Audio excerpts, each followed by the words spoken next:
से जहां मंशियात फरोशों के खिलाफ बड़ा क्रैकडाउन देखा जा सकता है।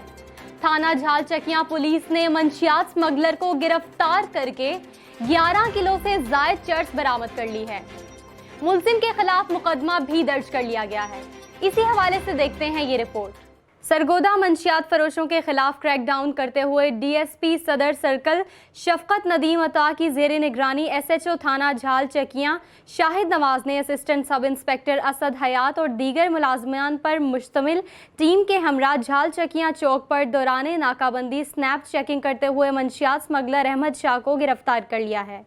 गिरफ्तार मुलजिम के कब्जा से 11 किलो चर्स बरामद हुई है। बताया जा रहा है कि मुलजिम अहमद शाह ये मंशियात मर्दान से लेकर ज़िला के मुख्तलिफ इलाकों में फ़रोख्त के लिए जा रहा था, जिसको मौसर हिकमत अमली इख्तियार करके गिरफ्तार कर लिया गया है। जबकि मंशियात स्मगलिंग में इस्तेमाल होने वाली गाड़ी कब्जा में लेकर तफ्तीश शुरू कर दी गई है।